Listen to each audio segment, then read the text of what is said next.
Hi, do you know what today's thought? And today's thought is going to be about debates. Debates that you've heard about by now, because I'm recording this the day before you're seeing it.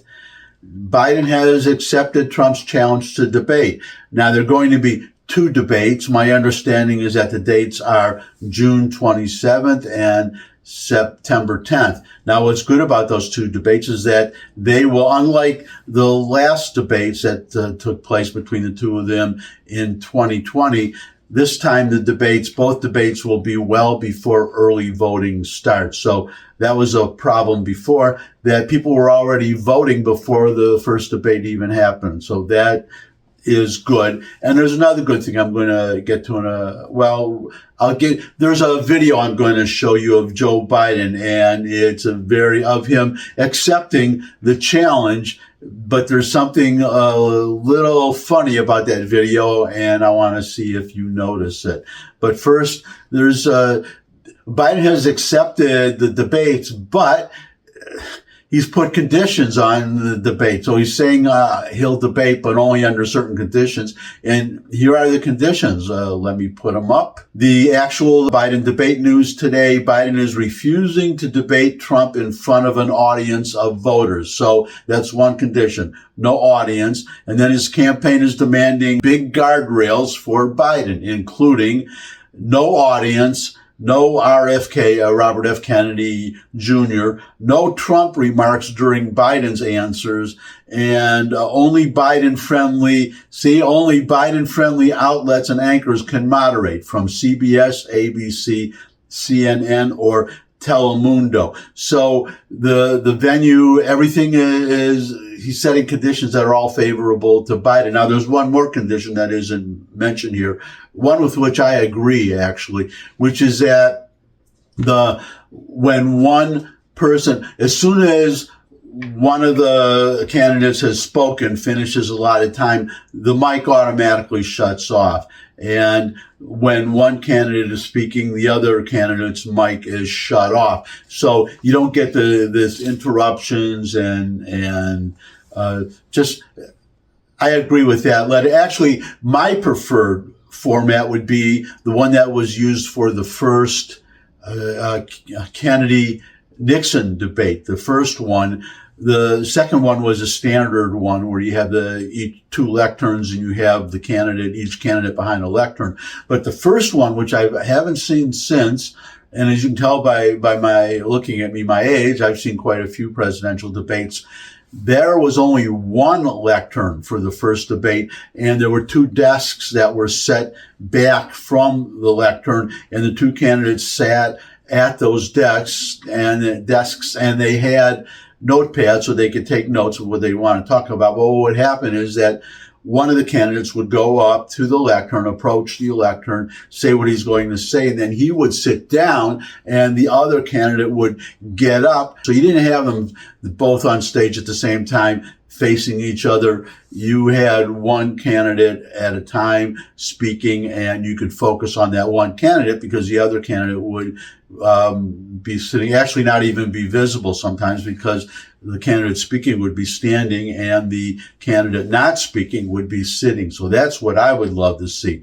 But now let's get to the video that I want to tell you about. This is Biden accepting the challenge and kind of turning it into a challenge himself. But I want to see if you notice something. It's already a day later, so you might have already read this from somebody else or heard this comment. But here's the video. And for those of you who haven't heard any comments about the video, see if you notice something funny about this video. Donald Trump lost 2 debates to me in 2020. And since then, he hadn't shown up for debate. Now he's acting like he wants to debate me again. Well, make my day, pal. I'll even do it twice. So let's pick the dates, Donald. I hear you're free on Wednesdays. Did you notice anything funny? Give you a second to think about it. Replay the video if you want to.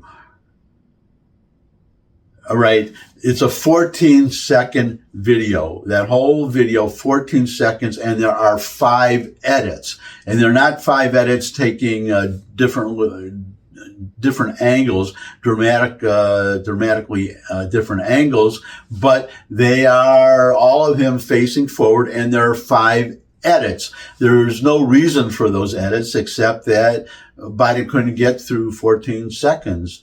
And it's also interesting that the distance changes, the perspective. Some of the ones, parts of the video, he's closer to the lens, and then parts of the video, he's farther from the lens.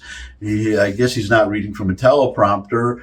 And, well, it's a little strange there, isn't it? I've been speaking to you for how long, and it's just me, no cuts, no edits. And maybe some of you wish I would edit some things, the uhs and the ands out, but I actually got a complaint about that once. I edited out the uhs and the ands, and then I got complaints about the jump cuts. Well, you had 5 of them in 14 seconds with Joe Biden just a second ago. So it's going to be interesting how he gets into those debates. And if you're watching Donald Trump, I suspect he's not, but if he is, I would, if they get opening statements or the first opportunity that he has to speak, he should mention Biden has been lying. Either that or he's badly misinformed or lazy or just nobody's telling him the facts. But he has said at least twice that question about inflation, that he has brought it down, that it's 3%, that it was 9% when he took office. No, that is incorrect. That is totally false. The inflation rate was 1.4%, well below the Fed's target, Federal Reserve's target of 2%. It was 1.4%. And if I were Trump, I would say, okay, you're going to hear a debate. We're going to be discussing figures. In fact, I would even do it before the debate. I would do a video answering Joe Biden. It's okay. We agreed to debate. Before we debate, check these facts because you've been misstating certain facts, and say, when I left office, the inflation rate was 1.4%. Economic growth was 6%. And gasoline was about $2.41, the average cost across the whole country, 214 to 4. I don't know. Trump can look it up, but just put it out there and say, okay, those are the numbers, Biden. You have plenty of time. Oh, and also under Trump, real income, adjusted for inflation, real income increased, median income under Trump increased 4%. Under Biden, it has dropped 5%. So Trump should mention that too, and then just say, okay, Joe Biden, here are the numbers. You have plenty of time. Check the figures, and you can correct me when we debate or even before. And if not, then stop saying, stop with the 9% nonsense. You inherited an economy that was in every way doing better than it is under you. That's what I would do. And that's my thought for today. Thanks for stopping by. Your comments, as always, are welcome below the video. If you could subscribe, that would really be great. Share this video with anyone you think would benefit from it. But most of all, come back and see me again. I would love to see all of you again. And until I do see all of you again, bye.